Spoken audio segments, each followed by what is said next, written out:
Hello people, today I'm doing a review of Doctor Strange in the Multiverse of Madness. This is the first MCU film to come out in 2022, and it's following up Spider-Man No Way Home, which happens to be my all-time favorite MCU film, and it's not recency bias, it's really just how I feel about Spider-Man No Way Home. And so going into this movie, I expected a good time. It's multiverse fun, I guess. Sam Raimi, it's kind of, I wanted to have fun with this movie. And when the reviews came out, I didn't know what to think because every review was different. The reviews to this movie are so all over the place, like the most all over the place reviews I've seen maybe out of the MCU period, because I felt like everyone saw a different movie. And now that I've seen the movie, I kind of see why it kind of feels like everyone's giving it a different review, because it's all about the perspective on how you're watching this film. There's the Marvel nerd that just loved everything I just watched and just is overjoyed by how much fun I had with this movie. There's the critic in me that's like, yeah, but that was a little, I don't know. But the Marvel nerd is also being like, yeah, but that part was cool. Because the main issue with this movie is that this movie has a lot of amazing concepts and ideas. It's just the connectivity of how we get from one scene to another, from concept to concept. It really feels like lazy execution on that end.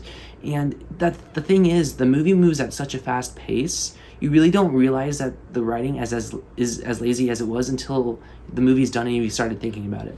Because when you're watching the movie, it's like, this is so much is happening. Okay, here we're gonna have time to breathe right now. Oh crap, we're going over here now. So it really felt like multiverse fun. It's just when you start thinking about the logic and the writing at moments, it's like, but it really doesn't bother me that much because I watched this movie and I had a great time watching it.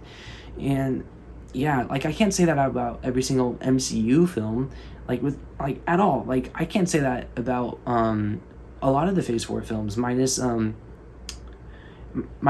No Way Home. I'm gonna be honest, I like this movie more than I like Shang-Chi. I liked it more than Eternals. I liked it more than Black Widow.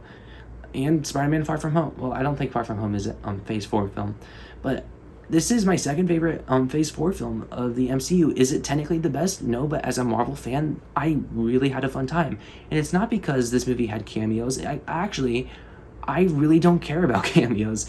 The cameos we had in there were fine. They were fun. And I'm not going to spoil anything, obviously, but I kind of loved elements of it. But I wasn't expecting Cameo City. I actually didn't want Cameo City. I didn't want this to be an endless cameo movie because I wanted a little bit more meat to this movie. And this, where the meat of this movie truly is at, is the action sequences.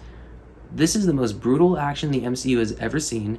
It's the most gory, but it's not that gory. Like when you hear gory, you think like blood everywhere gore. It's not that. It's just for the MCU. There's cringeworthy moments, I'll say that. And one scene specifically is very shocking on how much things elevate so fast. And I can't really talk about that scene because that scene is quite literally nothing but spoilers. Everything in that scene is complete spoiler, like even describing it. Like that, and that's what's so hard about to review this film. I can't talk about anything in specific because I could talk about this element that I liked, but that would spoil this. So yeah, but I'll say I had a great time with this film from beginning to end.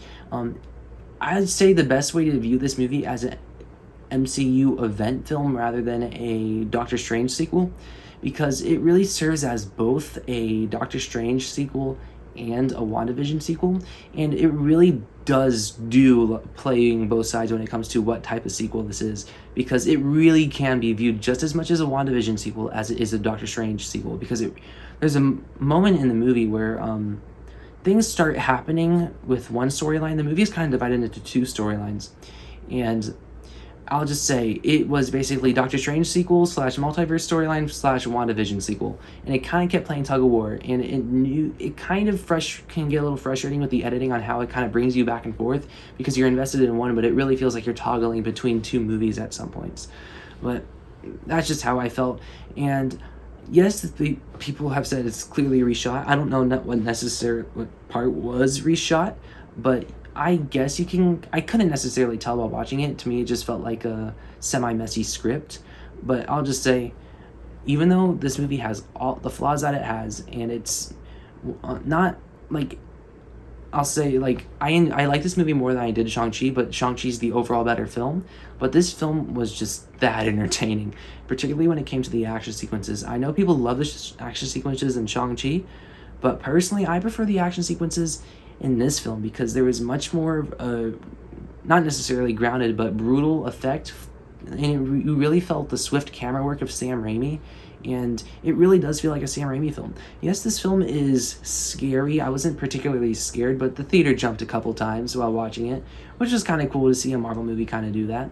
But it wasn't like, I'm terrified right now, but I'm glad that we have like creepy imagery of Sam Raimi in this film because I really wanted a movie that felt like it was directed by Sam Raimi.